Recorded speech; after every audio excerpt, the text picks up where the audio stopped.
Ascent News. أعوذ بالله من الشيطان الرجيم. بسم الله الرحمن الرحيم. يعلم ما يلج في الأرض وما يخرج منها وما ينزل من السماء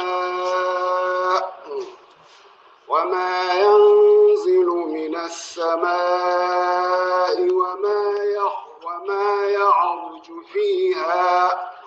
وهو الرحيم الغفور. أعوذ بالله من الشيطان الرجيم. بسم الله الرحمن الرحيم. صلى الله على سيدنا محمد وعلى آله وصحبه وسلم. اللهم يا عليم يا حكيم علمنا ما جهلنا وذكرنا ما نسينا. سبحانك لا علم لنا إلا ما علمتنا إنك أنت العليم الحكيم. حسبنا الله ونعم الوكيل. aya ta farko ta wannan sura, Allah ya ce shi ne sarki abin godiya da shi, domin da godiya ga Allah ta fara. To sai aya ta biyu da ta biyo baya sai ta nuna Allah ya bayyana cancantarsa da a gode masa din, shi ne macancanci da a gode masa. Me yasa shi ya alamu ma ya liju fil ardi, shi ne wanda ya san ma ya liju fil ardi, duk abin da yake shiga cikin ƙasa ya shige ƙasa, abin na ƙasa ruwan sama ne, a'a ruwan saman kwaya nawa ne, idan aka yi ruwa a nan bugo nawa ne ya shiga cikin ƙasa a nan da can da duk duniya gaba ɗaya inda aka yi ruwa, ya alamu. To shi Allah ya sani bugon kwaya nawa ne ya sani, sannan ya san dai ma ya lici fil ardi, abin da yake shiga ƙasa na daga tsirrai da aka binne dawa, can ya an yi shuka, can an yi shuka, can an yi shuka, waccan kasar an yi shuka, duk gaba daya waɗannan shukoki da aka binne guda nawa ne ya alamu ma ya cikin abu. Ya san abin da yake shiga cikin ƙasa na matattu nawa aka binne yau da jiya da shekarun jiya da bara waccan da tun daga kan annabi Adamu a iya matattu nawa ne a binne ƙasa ya alamu. To kwari nawa ne a cikin ƙasa wanda su ba sa fitowa sama sai a ƙasa su ba ya alamu. Allah duk ya san su. To waɗannan irin abin da muka sani kenan da za mu iya ambata, mun san su waɗannan duk abin da muka ambata mun san su, muna ganin su, muna da ilimi a kansu. To ya san kuma abin da ba mu sani ba wanda shi ma yana cikin ƙasa bayan waɗannan. Ya alamu ma ya fi fil ardi, Allah ya san abin da yake cikin ƙasa, wa ma ya kharuju minha, to kuma da abin da yake fitowa daga ƙasa dan shiga aka magana an sani. To abin da ya fito ba shi ma ya alamu. Allah ya san tsiro nawa ne ya fito, Allah ya san ƙwayoyin ruwa da suke ƙasa wanda suke bulbulowa guda nawa ne suka fito, Allah ya san abin da yake fitowa daga hawa na bayan kai ma ba ƙasa bane dan adam aka yi magana. To kai ma ba ƙasa, kai ma ƙasa ce. To ya san abin da yake shiga cikin ka, wani hadiri ka ya buga maka ya sani, me ka ci ya sani, abin da ya shiga kenan. Wanda zai dame ka ne ko wanda zai baka fa'ida Allah duk ya sani. To fitowan ma haka, me ya fito daga cikin ka Allah ya sani. Duk abin da yake shiga ya fita a ban ƙasa da shi ƙasa da abin da aka yi da ƙasa duka Allah ya sani. Wa ma yanzilu minas samai, haka nan Allah ya san abin da yake sauka daga sama, wahayi ne ko ku arziki ne ko kuwa mala'iku ne ko kuwa wata musiba ce, kaddara ce ta musiba za ta sauko a gurgurje take ita ba ya sani. Za a yi kaza zai sauko na annoba, ga inda zai shafa, ga inda zai shafa, ga inda ba zai shafa ba, duk Allah ya sani. Wa ma yanzilu minas samai, da abin da yake sauka daga sama, wa ma ya'ruju fiha, da abin da yake hawa sama da. Wannan shine anwa'ul harakati al-arba, shiga abu a ƙasa da fitarsa da hawa da sauka, su ayat take magana. To bayan wannan sai ne da abin da yake shiga da abin da yake fita da abin da yake hawa da abin da yake sama da abin da yake ya'ruju fiha, abin da yake hawa sama, gaba ɗaya Allah ya san shi. Menene? Tsuntsaye ne, dabbobi ne, jirgin sama ne, na ko'ina da yake a sama Allah shi sama wanda lokacin su yayi a saman sai a ce a rikito da su. mana sai a ce jirgi ya yi crashing to saboda an san suna wurin kuma a wurin aka ce a kashe su a turo su a zara in ce a haɗa su kawai ko kuma a kwance wani wuri kawai sai a ce ai an san saba an duwa ba kan ya faru abin da ya faru har masu cewa su ai ba abin da yake faruwa dole sai da dalili to shi kenan sai a ja dalili kuna kasa da su sai akwai shi abin gefe ko a zunguru wani wuri shi ma saboda sanin zai tashi ta ayi cikin komai lafiya a can rashin lafiyar ta samu saboda lokacin ku yayi a rikito da ku to duk abin da yake sama Allah ya sani abin da yake ƙasa Allah ya sani abin da ya hau da abin da ya sauko da abin da ya shiga da abin da ya fita duka Allah ya sani subhanallah Allah ne yake so ya gaya mana ilimin sa to wannan shine to waye mai wannan ko me yasa ba za a gode masa ba saboda haka ya cancanta alhamdulillah wanda ta tabbata ga masanin wannan nan ilimi daya a cikin siffofin Allah guda daya ya dauka yake gaya mana ba wannan ce siffar Allah duka ba ko siffar ce ta ilimin kawai aka dauka to a ilimin kaji da ya ce ya san abin da yake saman ma iya abin da ka sani shi zaka wada kace taurari kace mala'iku kace kaza kasan me ka sani a kasa abin da ka sani to duk ba wannan ba shine kadai iya sanin ba to yanzu wannan sarki a ce ka doshe shi da abin da bai kamata gare shi ba abin da bai kamace shi ba sarki irin wannan subhanallah Allah gafarta mana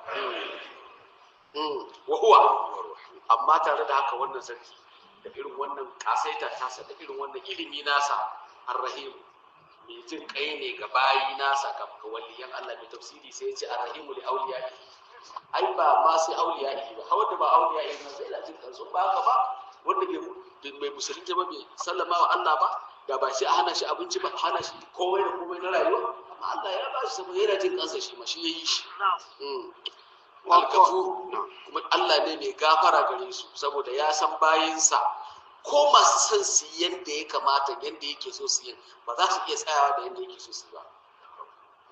saboda haka kawai zai gafarta musu akwai bayi waɗanda suke su ba sa nufin su takaita a cikin abin da Allah yake so amma sai sun takaita ya zasu sai dai ya musu gafara kawai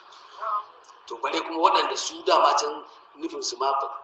kan ma ba za su ma yi ko ba sun sani suka ƙi yin kuma ba gafarta waɗannan ba to anan Allah yana kira ne ko yana shaida ga wani abin da yake kada shaidan ya mata su kasan shaidan in aka ce hanyoyi nawa ne shaidan yake iya duniyar da dan adam yake kai hari yake halakar da dan adam to in ka san cali wani abu da ake cewa cali ko ne sai na kamun kifin to hanyoyin shaidan na kama mutum Allah ya tsoro kawai sai dai wanda aka sani shi sa kawai kai baka da wata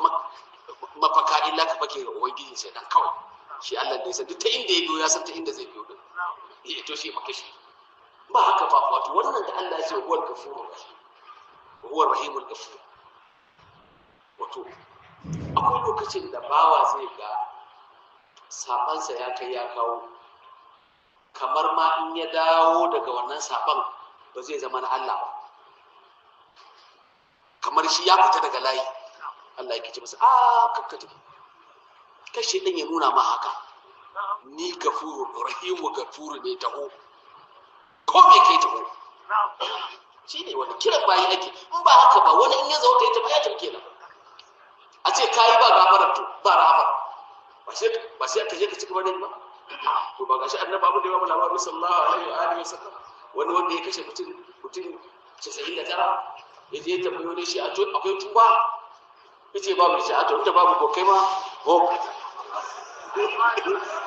to gane ba to da to wannan ba sai ci gaba ai mutum ya san ba hanyar dawowa ba sai ya ci gaba da abin da yake ba kuma amma in ka san da hanyar dawowa amma da yaje akan malami na gaba yace ba zai tsara tsakanin bawa da Allah sai to sai tuba aka da kashe wannan ba da yake ya dawo ya tuba to da haka Allah yana gaya mana yana kiran masu sabo la taqnatu min rahmatillah alladhina asrafu ala anfusihim la taqnatu min rahmatillah inna allaha yaghfiru dhunuba to tun a cikin az-zunuba akwai jami'an da kuma sai ta cewa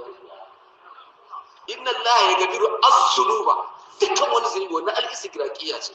tunda al-istigraqiyya an ce ita ce wannan kace ta kasa kullu zai za ta shiga inna Allah ya gafiru kullu zunubi to sai aka sake cewa jami'a kan wani hankalin kai ya cewa kai hadda kaza a cikin hadda jami'a to dan Allah in dai har bawa ya je gaban Allah da zunubi tare da irin wannan kiran na Allah da yake kira ne akan sa ka fara da rahama ne to ka san ya cancanta a masa azaba kamar Allah ki wannan shi da yake ce na ki tubar ku to haka ne ai baka faɗa da harshe ba ka faɗa da harshen hali tunda ka ki yin tuban ne kuma ga haka Allah haka yake kuma ka ki tuban to me kace to haka yan uwa tubu ila Allah jami'a ayyuhal mu'minuna tuba yan uwa mu tuba din tuba ba wai tuba na baki ba kawai astaghfirullah da baki ba astaghfirullah da baki lafazi ne amma hakikanin tuba shine abin da yake cikin zuciyarka me astaghfirullah ce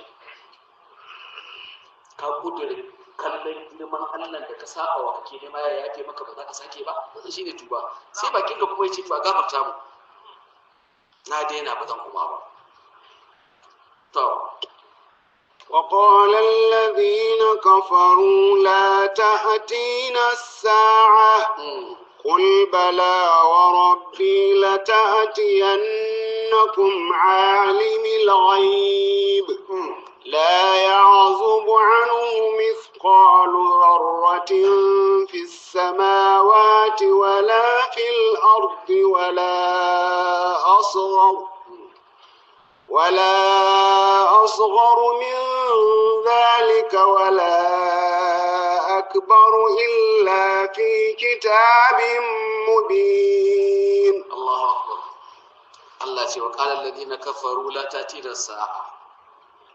sai kafirai suke cewa alkiyama ba za ta tashi ba. Annabi yana cewa za ta tashi, su ko suna cewa ba za a tashi alkiyama ba. Ina wata alkiyama da za a tashi? In mun mutu ta ina za a tashi mu? Bayan mun mutu mun gargaje a bayan kasa. La ta tina sa'a.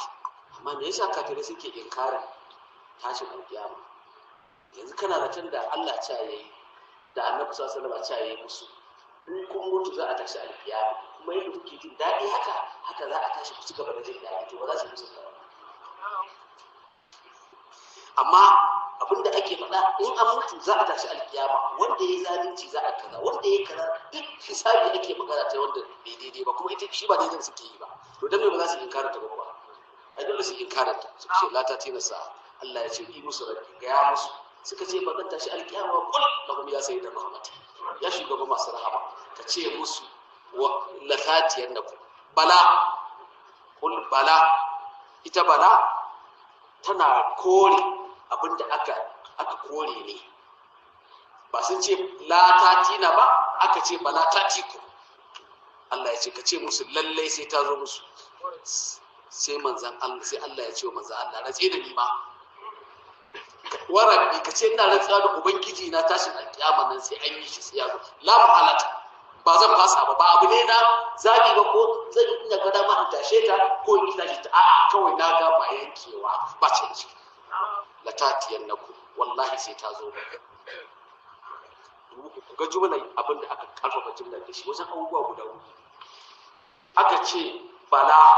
wanda ta share abin baya ta tabbatar da abin da za a faɗa a gaba shine la tatiyannakum kaga karfin magana ce sannan aka ce waraki ga rantsuwa da ubangiji ga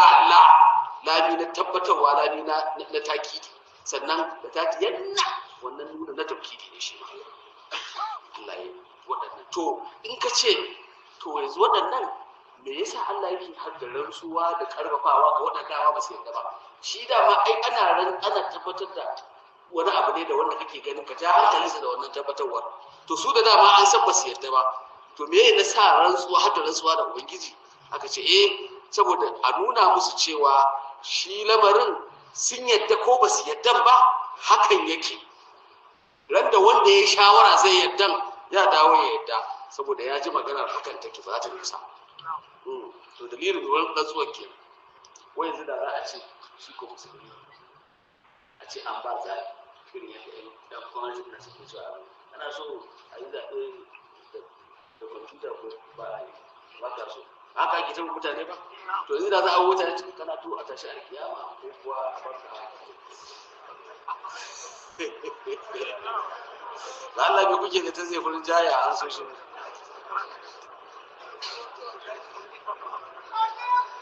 gaskiyar magana kai da zuciyarka kana so ka mu din ka san dai ba ka yanka wasu da ko ba haka zaka tafi wasu sun ko haka tafi can haka tashi alkiyama wato to duk abin da ya jawo tsoron ba wani abu bane ba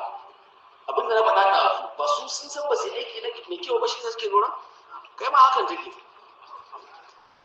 kai ma tsoron haɗuwa ga Allah kake saboda ka san ba duka kai daidai ba ko amma yanzu in ka san cewa ba komai tsakaninka da Allah ka tafi za in ka tafi ka je kana zuwa za a ci wannan marhaba na duk wanda ake faɗa gaba ɗaya haka za ka samu ne za ka yi duk wannan duniya da kake nema ne a cikinta abinci ma mai kyau din ma ka ce maka reka a banza mai daɗin ma to duk inda ka samu jin daɗi a nan za a ɓata maka a duniya kenan wannan amma lahira ba jin daɗin ne zalla ba ba ce rai ko me shi ba zai ɓata maka ba to me za ka zauna kai a duniya to tsoro ne na Allah kadai saboda baka sanya zai da kai ba kuma kai ka san tafiyar kan kana tafiya a gwame ba sa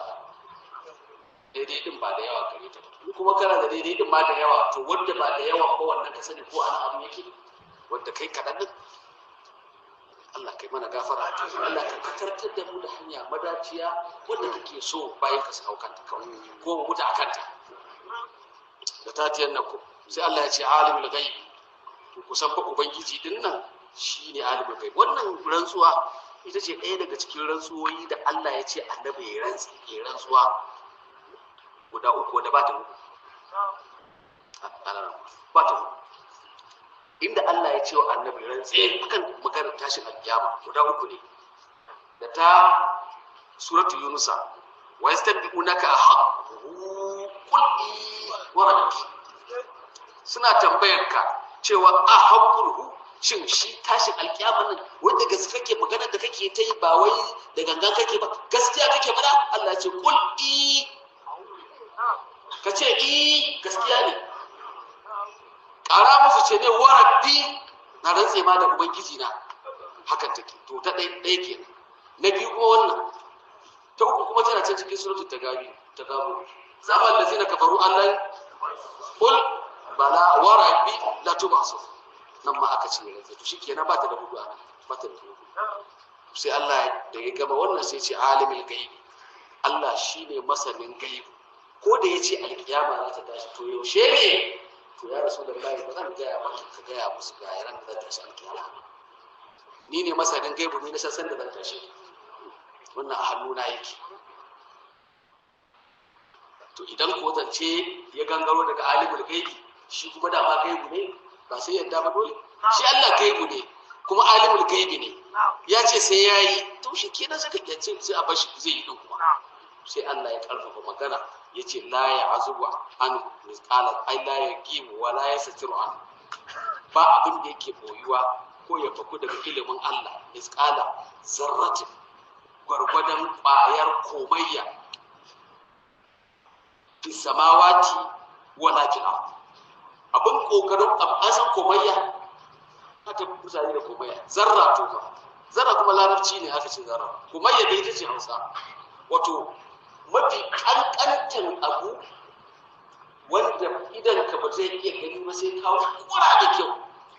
to shine komayya to a sammai gaba ɗaya a inda duk yake Allah ce bai buya gare ni ba abin da yake gwargwadon haka a girma haka a ƙasai to a baya can masu son sai sun ci alkur'ani da yaran da shirki na sai suke ce to ai ita zarrar duniya ta bincike ta gano mafi karanci daga ita zarrar kanta in qur'ani ana ga ya faɗi kamar mafi karancin abu yace zarra to an gano a bincike wani abin da yafi wannan zarra din kankanta to masana suka ce to shi ai qur'ani ya faɗi wannan kan ku faɗi wannan shi mafi wannan din ya faɗi shi ina yake ba gashi nan ba bisabatu da sai ce wala askara min zalika ba zarra ba abin da yake askar daga zarra ma na san shi to shine wannan wanda kuke faɗa din to kaga me ba faɗa ba kenan wala asghara min zalika wala akbar to ai sai a ce to watakila tunda ya san asgaru ai da ba sai an ce kuma ba sai an taba abin da ya zama karami ai ya isa shi kenan ba sai an ce an sabba ba wanda ya san karami ya sabba ba ba haka abin tunda Allah ya ce wala akbara akwai wani masu kallon wani abu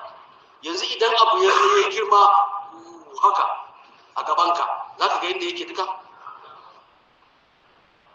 an gane idan abu ya girma a gabanka kangurin to ai fadinsa da girmansa ya shige inda za ka gani ya zo girmansa ya mamaye wurin to Allah ya ce a sakar a kabara shi ma wannan babban na san shi ko shi din na san shi dukkanin waɗannan ma ba sani ba illa fi kitabin mubin dukkaninsu suna nan a rubuce littafi wanda yake al-mubin shine lauhul mahfuz wato ayoyi na Allah wani lokaci sai Allah yana kafa maka misali kan wani abu na girmansa amma wannan yana da wani abu a cikinsa da ake so kai ka karbi naka hasin a ciki yanzu mun san ubangiji masani ne da abin da yake karami da abin da yake babba da abin da ya shiga ciki da abin da ya fita duka ba daya to kai yanzu me a cikin na me hasinka a cikin wannan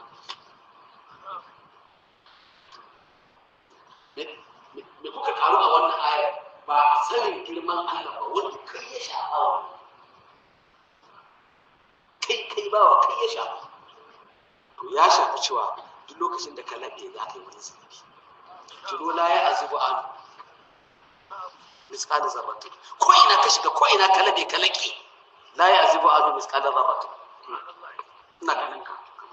kada wannan shi azub ka kalli Allah na ganin ka kawai a ko ina kake abin da kai ko dugo kai da biro na cuta yace ina ganin ka shikenan ka ƙara sifili ana ganin ka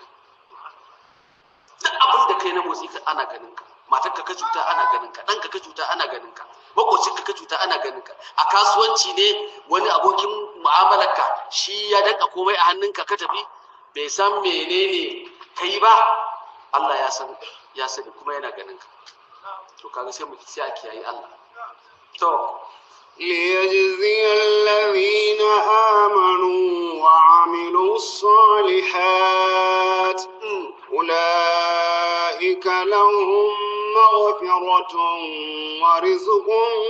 كريم to an fita daga aya ta 3 za mu shiga aya ta 4 wadda ta fitar da mu daga haizi na jidalin jayayyar cewa alkiyama za ta tashi ko alkiyama ba za ta tashi ba to an aje wannan magana ana magana to ita alkiyama in ta tashi me fa'idar tashin ta shine Allah yake faɗa nan yace zan tashe ta domin duk inda kaga lami na jarra to yana da muta'alliki da ya tilata da shi ko shafaffe ko kuma a bayyane to nan kaga me aka shafe ai da katiyan naku wallahi alkiyama sai ta zo muku in ta zo muku zan zo muku da jinliyaci sai allazina amanu dan ubangiji yayi sakamako shine samar tashin alkiyama ga waɗanda suka imani yau da Allah bai tashi alkiyama ba shikenan duk wanda suka cuci mutane sai sha ruwan banza kuma in wanda ya aiki na kirki shi ma kuma ya sha ya tafi haka to fa'idar tashin alkiyama ce a tashi nagari ya ga abin da ya nagari a tashi mugu ya ga abin da ya na mugu saboda ka yaji zai ladina amanu wa amilus salih Allah dan yayi sakamako ga waɗanda suka yi imani suka yi aiki nagari suka gaskata ubangiji suka bi manzon Allah sallallahu alaihi wasallam imani idan aka sake shi aka ce amanu amilus salih yana idlaƙin dukkan wani abin da na ɓoye ko na bayyana ta sunansa amalu har abin da kake niyyar yi za a yi maka sakamako a kansa muddin wannan niyyar ka zauna da ita a zuciyarka ko azama ta hauta ko baka aikata ba in dai da abin ya zo maka ka zauna kana niyya ka aje shi jira kake lokaci ka yi to ai kaga wannan ka aje shi kenan kana ba za a yi maka wannan sakamakon akan wannan niyyar kanta za a yi maka aiki a kanta dan amalu salihati yana daga cikin abubuwa da yawa wanda za a kirga su suna da yawan gaske ba abu ne da za a yi a ce kaza ne in aka ce me aiki na gari to me za ka fara dukkan abin da Allah yake so shine aiki na gari. Me mummuna aiki duk abin da Allah baya so ko yace kar ayi shine mummuna. To sai Allah ya ce ulaika waɗannan waɗanda suka yi imani suka yi aiki na gari lahum magfiratu za su samu gafara daga zunubinsu. Duk abin da ya zo wajensu daga wurinsu zuwa wurina in dai sun tuba zan gafarta musu. Sannan bayan na gafarta musu wa rizqun, sannan akwai arziki. Shi fa arzikin fa ba arziki irin wanda kuka sani ba. Shi wannan arzikin da zan wa 'yan aljanna wanda suka zo wurina karimu, arziki ne karimi.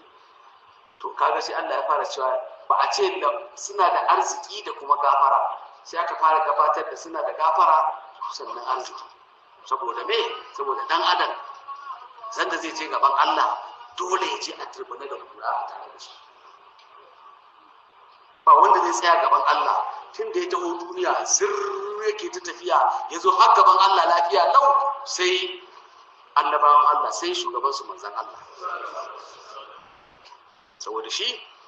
Allah da kansa shi ya faɗi cewa akan daidai yake kuma a hakan ya tafi. Yasin wal qur'anil hakim innaka laminal mursalin ala taho kan tafarki daidai kake tafiya. To Allah da shi saboda ba wani lura, akwai rula wanda take iya nuna abu ya kankace ko to ko ita in aka sa wata wanda take ta sai ta gano cewa akwai dan wani da aka samu dan kuskure. To amma shi Allah akwai inda za a yi kuskuren da ka yi kuskuren ba an kwana. To shine yace kana kan daidai baka kauce ba ko kaka. Masalan la yajibu amin misqalu dharratin shine yake wannan magana wanda inda kauce ko kaka take ya ganta. To sai yace kai kana kan siratal mustaqimin. To wannan kuma haka yake haka ya hada da Allah. To kowaye sai kafarsa tana sauka yana da wani ma ba sa ba saukar da yawa. Allah ya kiyaye shi darjewa. To sai Allah ya ce ulaika lahum magfiratu, waɗannan suna da gafara a wurina kuma suna da arziki. Me arzikin? Wani irin arziki ne? Arzikin karimi ne, arzikin da zama su. Wane ne arziki karimi? Wato kun ga arziki akwai karimi akwai wanda ba karimi ba. Tunda Allah ya siffanta wannan to akwai wanda ba shi ba kenan. To duk arzikin lahira karimi ne. Arzikin duniya kuma ba karimi bane, kowane iri ne ba karimi bane. Ba wai sai shi a ce ga wani karimi ga wani ba karimi bane. Ba. Saboda yanzu a ce tun da ka fara kasuwanci kana samun arziki ranka bai taɓa ɓaci ba, baka taɓa tafiya baka samu riba ba. Shi wannan arzikin da kake da shi baka diyin da kai da shi haka kake haka zai yi. In zaka siyo kaza zaka siyo da shi, idan zaka yi amfani da shi wajen ka sayi wani abin kai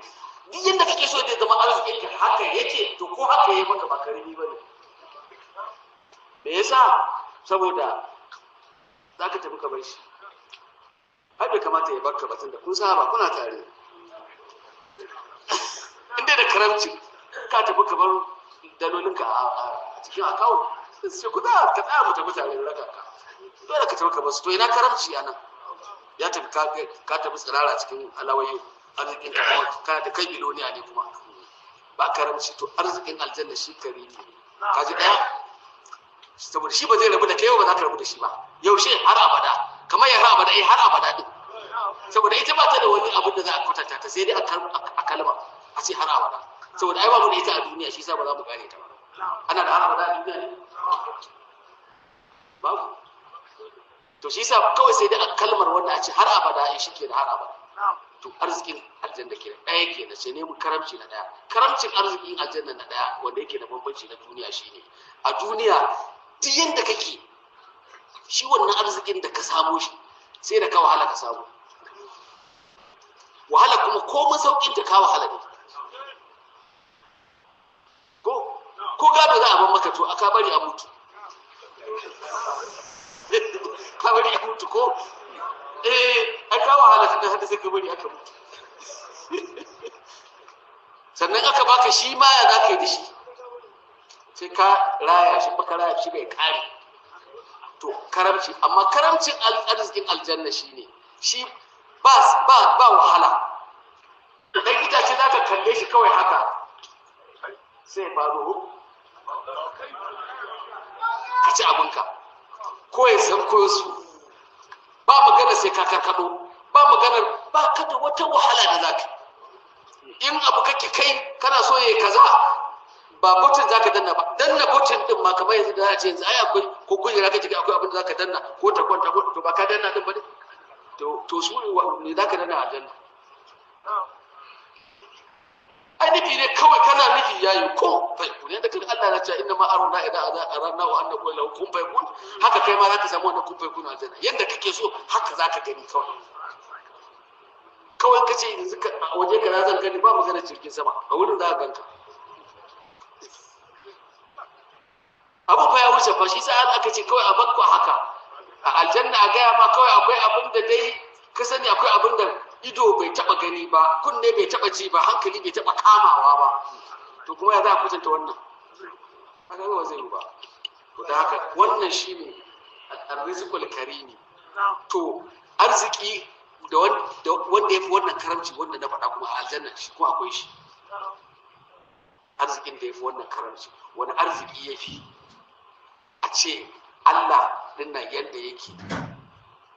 da ilimin sannan da siffar sannan da yadda yake wato da azama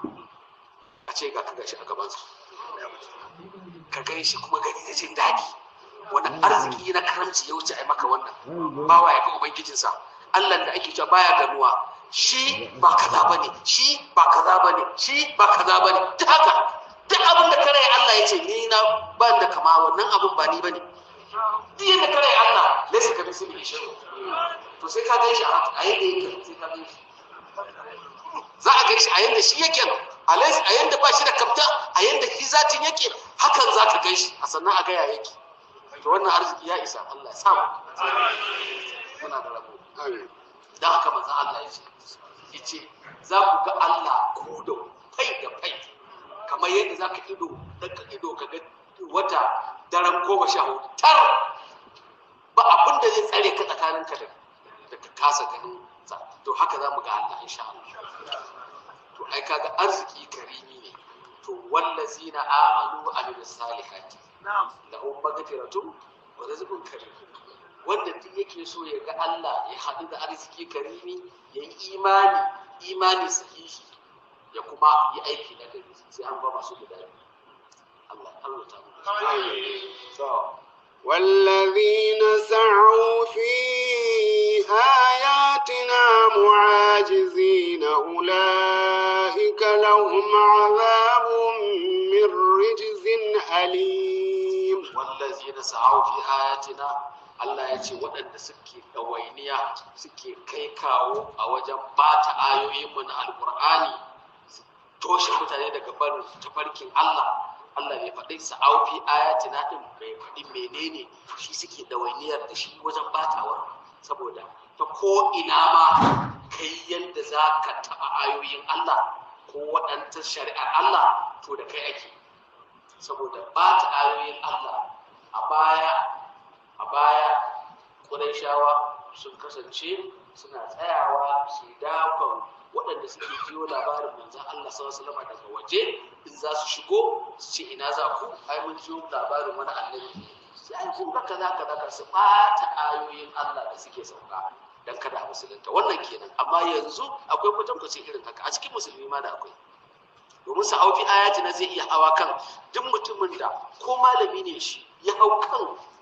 mumbari zai fassara alqur'ani amma yana da wata manufa a zuciyarsa da zai bankara ayar ta hau kan abin da yake so ya hau ba shi ne tafsirin aya ba sa'a ya yi ɗawainiya a cikin bata ayar Allah saboda kaga ai sai an tafi da kyau haka ƙungiyoyi daban-daban kafsu nan kowaɗanne suna neman wani nasi da zai goya musu baya ko da kuma su sun san ba kan wannan goyon bayan da su aka saukar da ayar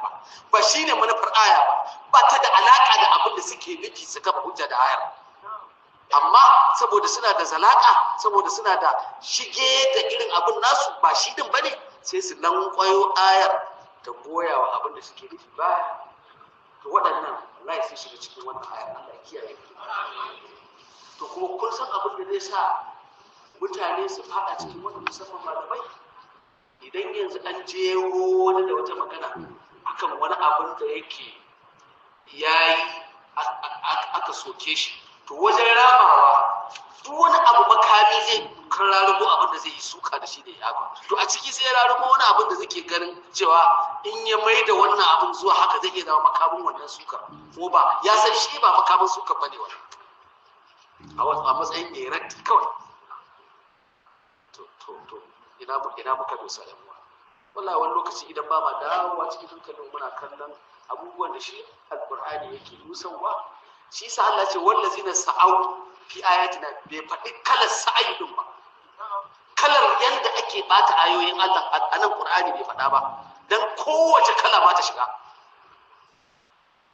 Da baki ne zaka ce maka imani da Qur'ani ka shiga, ba da baki bane da hila ne, da dauke tawili ba'idi ne kuma kana sana ba'idin ne. Akwai abin da mutum dan adam in yayi shi a matsayin rashin sani, wannan ana fata ya fada cikin gafara Allah kawai, saboda shi ya tafi akan gaskiyar maganarsa haka ayat take nufi,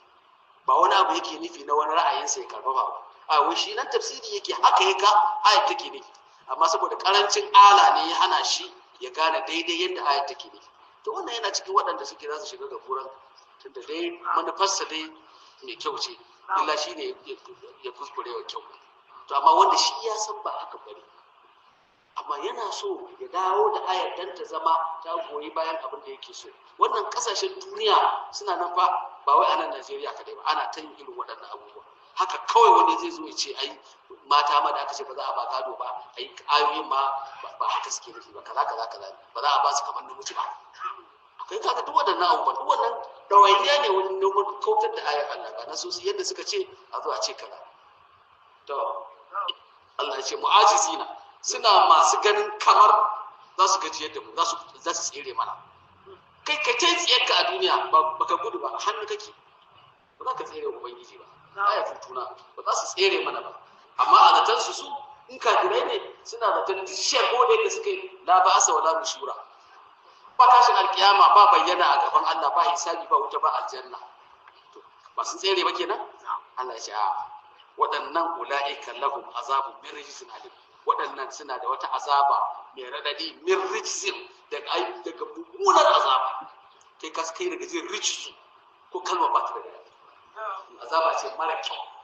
Allah ya ce masu neman ɗawainiya wajen ɓata ayoyin suna da azaba daga azaba mai nauyin muni ko mai radadin gaske. ويرى الذين أوتوا العلم الذي أنزل إليك من ربك هو الحق ويهدي إلى صراط العزيز الحميد. ويرى الذين أوتوا العلم الذي أنزل إليك من ربك هو الحق ويهدي إلى صراط العزيز الحميد. waɗancan suna ƙoƙarin su baya ayoyin mushrikai kenan da ainihin waɗanda suke ba musulmi ba, da kuma waɗanda suke kamar yadda ake faɗa, waɗanda suke muminai din amma imanin su mai rauni ya sa su ɗauki wasu abubuwa na zancen Allah. Saboda duk lokacin da ka zo za ka zauna ka yi tafsiri, dawa masu tafsiri a wannan zamanin namu kusan sai a ce kamar kala hudu ne, in an ƙara su zama kala biyar. Akwai masu tafsiri, mai tafsirin da ya yi ƙoƙari ya karanta abubuwan da magabata wanda suka yi tafsirin alƙur'ani da shi suka yi tafsiri a cikin littattafansu, kamar tafsirin aya da aya ta alƙur'ani, ko tafsirin aya da maganganun sahabban manzon Allah, ko tafsirin aya da abin da aka samu daga maganganun tabi'ai, da waɗannan dai abubuwan da dai tafsirai aka ajiye su da ƙa'idoji da komai, kuma suna da ilimi na arabiya, suna da ilimi na luga gaba ɗaya, suna da ilimi na usul, suna da iliman da za su taimake su a cikin wannan littattafan su gane yadda abin yake. To kaga kuma sai su zo su fassara shi yadda suka fahimta din, ko da suna da wata naza'a wadda za ta ja su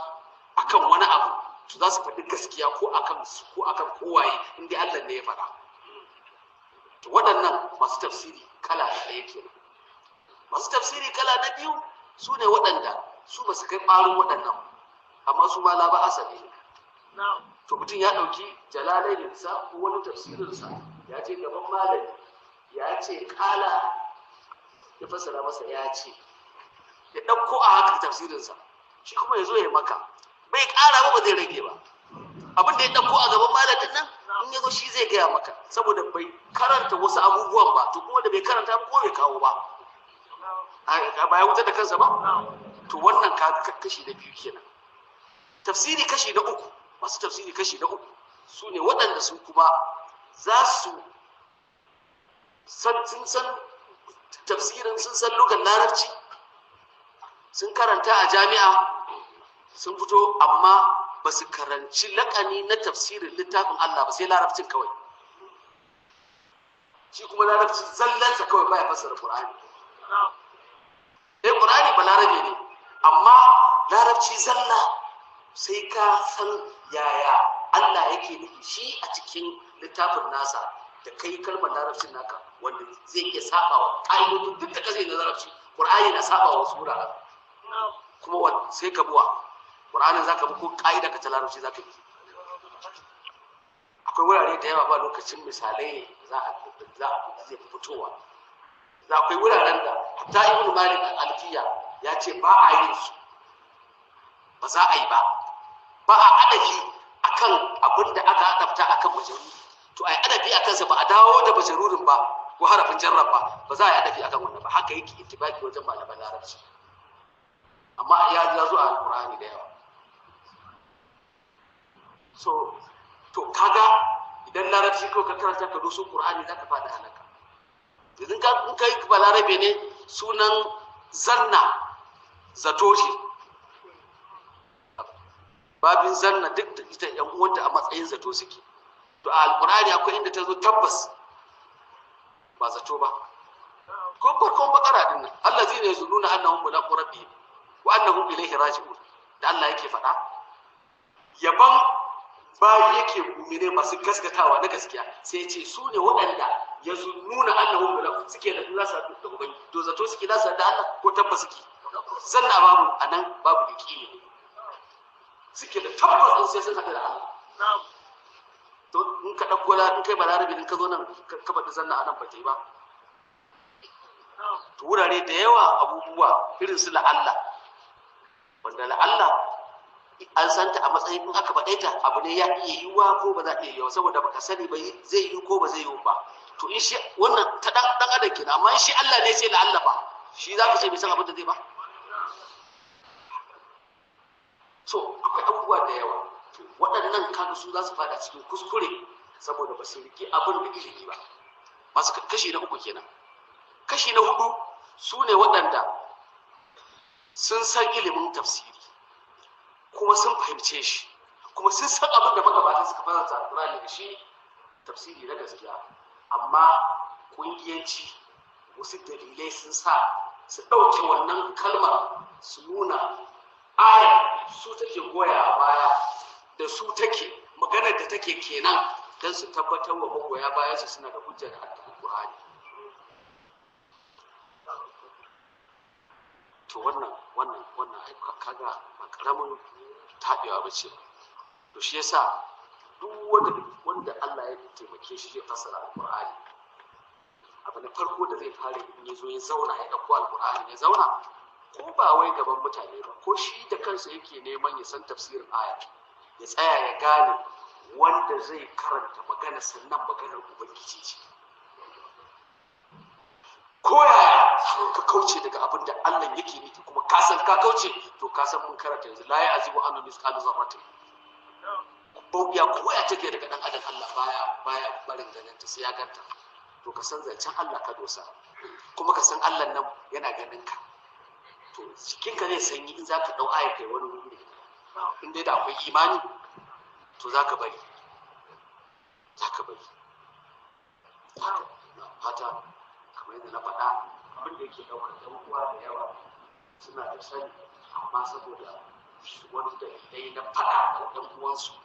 suke son sai sun ƙwaƙulo hujja ta koyaya take ma, ta zama hujja gare su, to a bar wannan magana. Duk wanda kake so ka shirya, in so kake ka shirya da shi, idan bai fita lalama ba bar shi, tunda dai Allah ya ce wa Annabi Muhammad sallallahu alaihi wasallama duk kwaɗayinka da yadda kake so ka shiryar, to shiryarwa a hannuna take, kai dai faɗi, kai da isar. To kai ma malami kai waye kuma da sai kai hankali, sai kai faɗa, sai kai naushi, dole sai an zo an yi wannan abin da kake faɗa, in ba haka ba bata.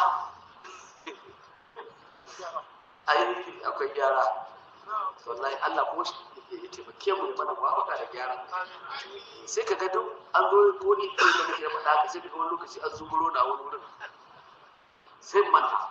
in Allah bai kana da muwafaka ba, sai kauda abin da kake ganin shine daidai da sai dai kuma Allah ya taimake ka sai ka dawo. To wa yara alladhina utul ilma alladhi unzila ilayka min rabbika huwa al-haq wa yahdi ila siratil aziz al-hamid. Yace Allah yace waɗanda suke ma'abota ilimi su suna ganin abinda muka saukan maka daga ubangijinka, abinda ya sauka daga ubangijinka shine gaskiya. Waɗancan suna ganin sai sun bata ayoyin. Yace Allah amma muna da bayi waɗanda su suke ganin wannan saukar Qur'ani da muke maka da sun ji shi sai su ga gaskiya ta zo su karbe ta. Allah ya sa mu ga ciki. Wa ya hadi kuma suke tabbatar da cewa shi wannan alqur'ani naka ya hadi yana shiryawa ila siratil aziz alhamid. Bai ce siratil lahi ba, sai ce siratil aziz alhamid. Sarki babuwaye sarki wanda yake rinjaya ba a rinjayarsa. Ashe duk waɗanda ba su bi ba kyale su, an gane, duk wanda bai bi Allah ba da yake ga musamman wannan manyan kafiran da suke ganin sun tauri aiki abu din, to al'azizu ne mai yake magana, zancensa ne shi ya ga dama ya bakku a haka, ba kangara kuka yi ba. Sarki kuma alhamidi wanda yake abun godewa, duk wanda yake ya san Allah to ba shi da komai tsakaninsa da Allah sai godiya. Idan ka ga ba ka zama cikin godiya kitar ga Allah ba, to baka san Allah ba. Lokacin da Allah ya ce wa annabi Dawud, annabi Sulaiman ne cewa wal qalata na Dawud wa Sulaiman ilma wa qala alhamdulillahi allazi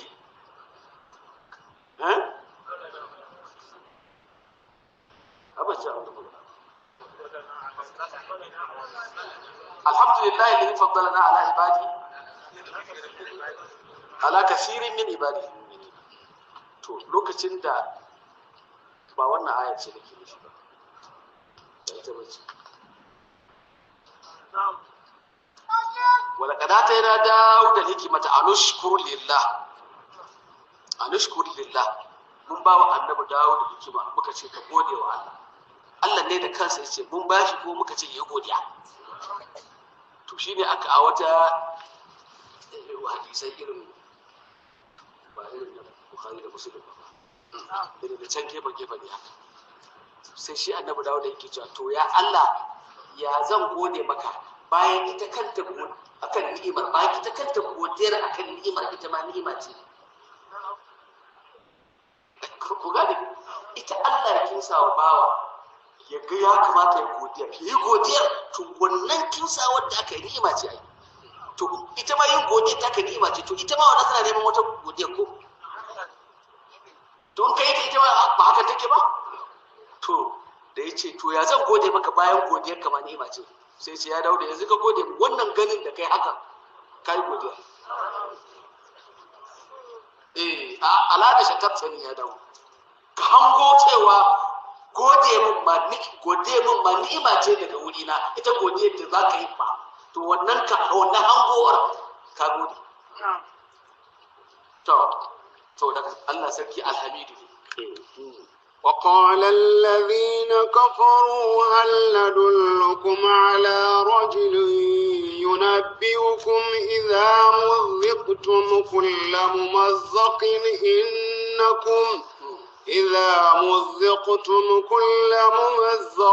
إنكم لفي خلق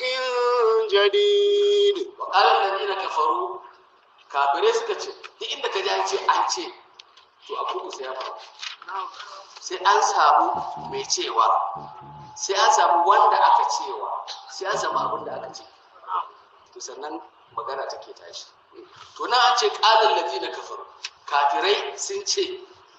kaga kafirai su ne masu cewa, to wa suka cewa ba faɗa ba.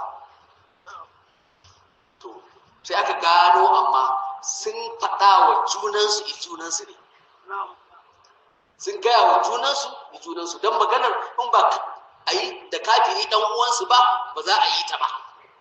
za ta yi ba. Me suka ce shine abin cewar na uku, hal nadullukum ala rajulin,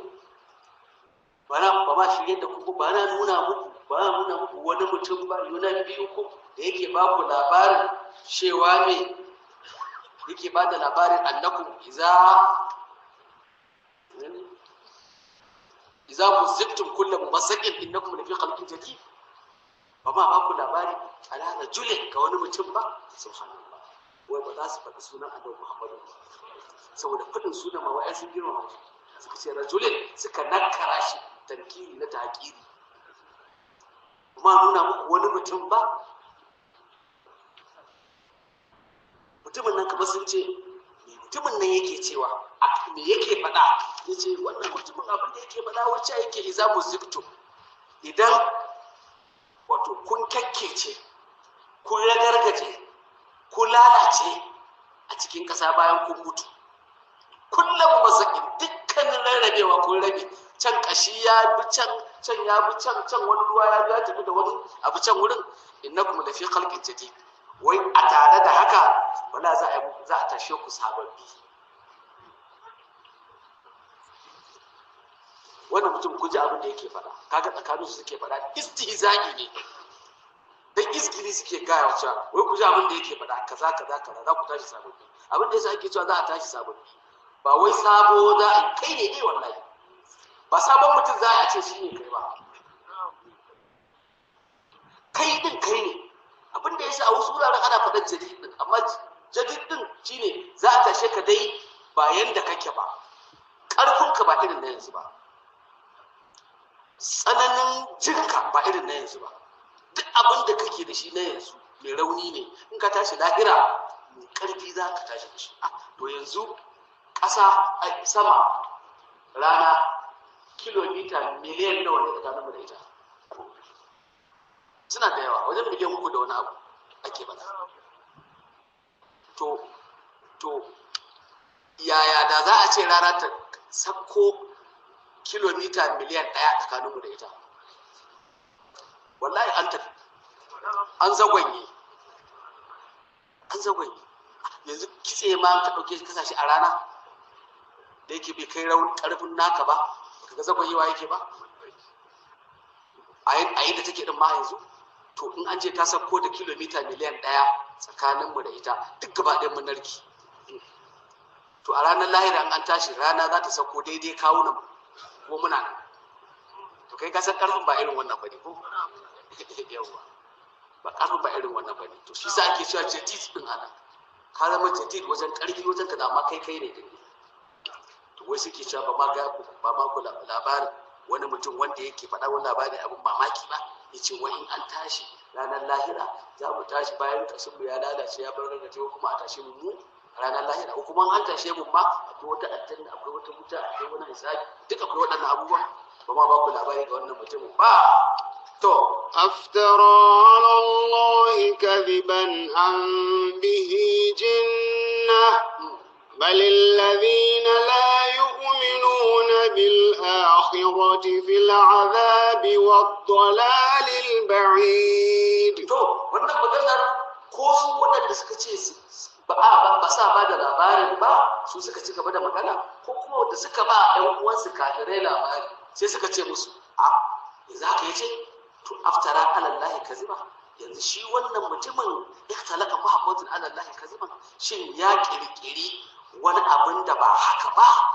ya faɗa, ya ce Allah ne ya ce? Kaga kenan ya faɗi ba daidai ba. An bihi jinna, ko a'a ba kirkiraye ba, kawai yana faɗar irin maganganun da waɗanda ba san me suke ba. Ɗayan biyu, ko dai ya san abin da yake, ya kirkiri magana ya ce Allah ne ya ce ga Qur'ani daga Allah yake, kaga kirkira kenan ko? Sai suka ce a'a ko ba kirkira ne ba, a'a ba shi da ma da kiyayewa ma da ya san me yake faɗa. An gaji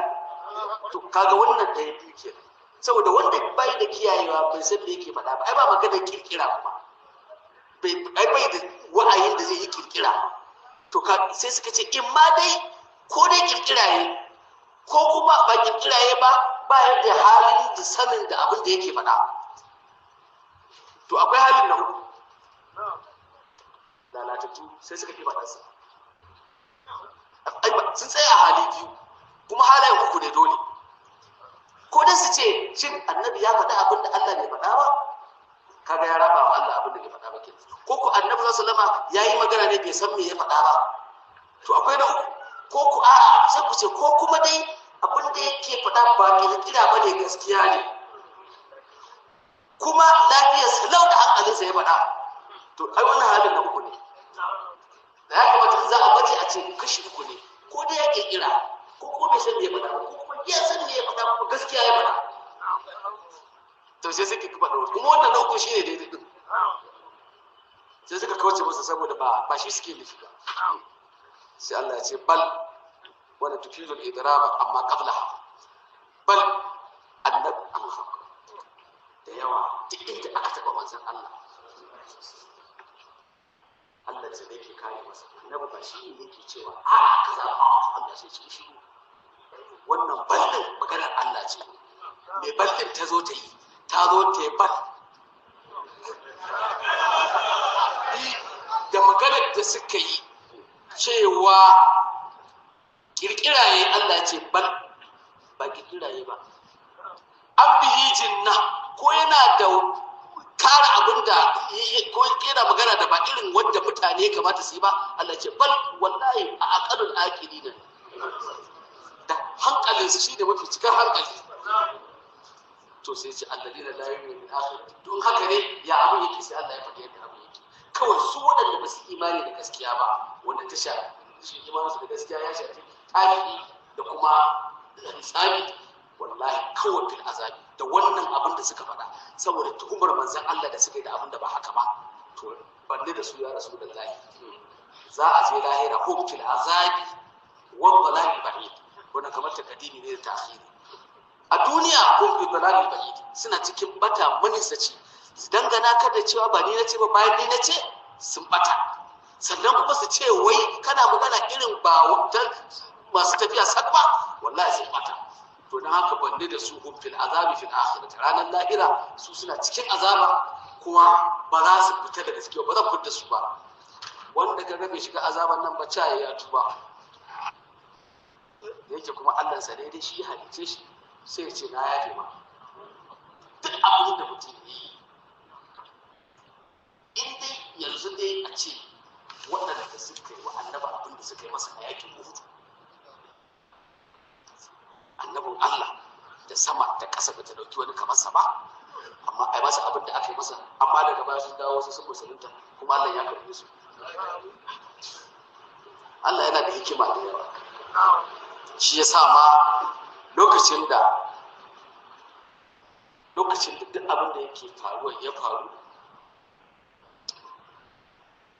Allah ya san waɗansu daga cikin ƴaƴan waɗanda suka yi din za su zo su musulunta shi ya sa bai bari wani abu ya zo ya lokacin da aka ba cewa zaɓi ko a musu gafara ko a kaza sahabbai da yawa ba su ga cewa ya kamata waɗannan mutanen su sha ba amma shi a wajen Allah a'a domin ya san akwai irin su Ikirama dan Abu Jahil ya san akwai su Suhaib ya san akwai manyan sahabbai wanda a wannan lokacin suna cikin wannan fagen dagar wanda suka cuci musulmi amma daga baya sun zo addinin musulunci ya zama a hannunsu ma tunda suna cikin waɗanda suka zama dakaru wajen kare addinin musulunci suka nausa wurin yakoka suka jagoranci yakoka to shi Allah da yake masa dinga yabo ne ya san za a yi haka shi yasa bai bari wani abu ya same su ba dai da sun taba Annabi Muhammadu kuma suka dawo suka zama mutanen Annabi Muhammadu kuma sallallahu alaihi wasallam to haka abu ne ko da shi ma Annabi sallallahu alaihi wasallam ai ai shi ma hakan yake ba so yake yi saboda an taba shi a halaka ba. Lokacin da aka je sulhun Hudaybiya da annabi ya rubuta takarda yasa aka rubuta takarda cewa daga Muhammadu Rasulullahi, sai ɗaya daga cikin sahabbai sai ya ce sai an goge nan, in muka yadda muka ci gaba da karanta ma kafin mu ji ma sakon cewa Muhammadu Rasulullahi ne, to ai mun yadda Rasulullahi ne kenan, sai an goge Rasulullahi daga ce daga Muhammadu dan Abdullahi. Sai da Ali ce wallahi ba za a goge ba. Ake da kare shi a goge. Sai ce wannan bakin da yayi wannan magana sai ya zo wata rana kuma ya burge ka. Hakan kuma aka yi. Bayan an hijira, bayan an abu daga baya, shi wannan sahabu shi ya zo ya karɓi musulunci, domin da shi wannan da aka kamo shi aka yi mani ya ce a bashe ya yanke harshensa da yawancin maganar nan ce a kyale shi. To ya musulunta, ya kyautata musuluncinsa, ya zo wata rana an ja yaƙi, shi ne jagoran yaƙin. Da aka ji yaƙi aka kwamza, aka fito gobe, aka fito jibi, yaƙi ya ƙi ciwa. Sai ce to abinda za a zauna a tattauna magana a ga yadda za a yi. Sai suka yadda a sauka matsayin tattauna magana. To akwai wanda shi ne sai ƙarin cikin nasu, sai aka ce da shi su haɗa su da maganganu da yake da wannan ya ci yaƙi. Wancan wanda ya wannan magana da annabi ce za a buɗe shi ya zo ya ci yaƙi da baki, da ba ci shi da makami ba. To أفلم يروا إلى ما بين أيديهم وما خلفهم من السماء والأرض إن نشأ نخسف بهم الأرض أو نسقط عليهم كسفا من السماء إن في ذلك لآية لكل عبد منيب. أفلم يروا waɗannan masu cewa ba za ta sha alƙiyama ba, masu yi maka musu ba su kalli ma baina aidihi wa ma khalfahum min as-sama'i wal ardi ba su kalli abin da yake saman su da ƙasa ba su yi kallo zuwa abin da muke da shi na sammai da ƙasa ba. Baina aidihin kenan wa ma khalfahum, abin da yake suke take da shi ƙasa kenan, da abin da yake gaban su yake saman su, saman mu ce ƙasan mu ce, kamar da aka Allah ya ce. Ba su da tsoron muna da sama muna da ƙasa wanda a cikin ta suke, kuma su kuma suna cikin kabzatina a dankin mu suke na ikon mu ce sama ƙasa ta bude, za mu iya faɗa haka ta haɗe su. Ba su da tsoron irin wannan, ko mu ce wani yanki na azaba daga sama ya sauko musu. Duk ba su da duba irin wanda suke irin wannan maganganun na izgili gare ka ya Rasulullahi. Inna sha'a, sai Allah ya ce da mun sofa na hasibihimul ardh, sai mu kisba ƙasa da su kamar yadda muke wa Karuna ya zo da abin da ya zo da shi ma na izgili, amma mu kisbe shi. Aka sabna bihi wa bidayhi al-ard, da gidansa da dukiyarsa da shi din muka ce kasa tsage ki hada shi. Ba sa tsoron irin wannan.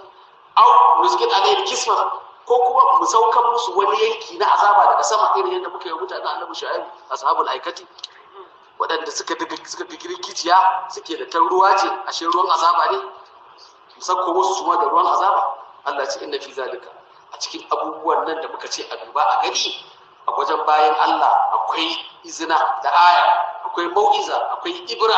a cikinta zahira wata ke dilala a bisa kudurar Allah cewa zai iya tashi alkiyama. Wanda ya halicci sama nan yadda take, da ya halicci ƙasar nan ƙasar nan take, kai ne ba zai iya dawo daga ya halicce ka ba.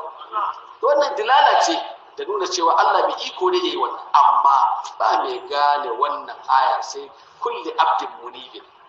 sai dukkan bawa munibin mai yawan komawa zuwa ga Ubangiji. Mai tafsiri sai ya ce al-munibur raja'u ila rabbi, mai yawan komawa zuwa Ubangijinsa. Shi ko Ibrahim ibn Adham sai ya ce ar-raja'u ala kulli shay'in yushghiluhu anillahi. Menene inaba? In an ce bawa munibi ne, me sifarsa? Me sifar inaba? Sai Abdullahi wannan ibn Adham yake cewa al-abdur raja'u ila kulli shay'in yushghiluhu anillah. Duk wani abin da zai ja ka zuwa kabar Allah to kabar wannan abin ka zama muni, ka zama muni, ko me shi, ko mutum ne shi, ko malami ne, jan ka zai kabar Allah to san da ka bar shi ka zama muni zuwa ga Allah, ko menene shi. Sai gurkura shi kuwa sai ya ce ai munibi shine wanda yake dawowa daga dawowarsa, wanda yarju an rujui. Idan kai wani abin da ka fuske daga abin ka dawo ga Allah, ka kalli Allah, to wannan dawowar taka da ka kalli Allah, idan ka kalle ka kai ai mai dawowa ne, to baka dawo munibi ba a wajen wanda ba gane ba ko da dan saura. Yanzu idan mutum ya wani aiki na ɗa'a a sai kalli ya yi aikin ɗa'a, sanda ka fuske wa wani aiki na shaitan ka dawo zuwa ga Allah, to ka tsaya kallon kayi wannan aiki wai kai ne mai ƙwarin dawowa zuwa ga Allah ne, to ina ba ka rabi ka kalli kar ka kalli ka dawo, kawai ka kalli falalar Allah da dadabinsa gare ka, in ba haka ba da karama da ka an fara shi ka Allah ke shi. Bawa ni shi ne wanda lallai a da komai wato ba karkacewa ne ake gudu ba, kin dawo. An gani bawa ya karkace ba a so, to amma mafi kyakkyawan bawa wanda yake karkacewa da ya karkace ya dawo, wannan shi ne. Allah ya sa muna cikin su, ba mu kyakkyawan kadami da zamu samu tabbata cikin tafiyar mu zuwa ga Allah. Amin. Ahsan News.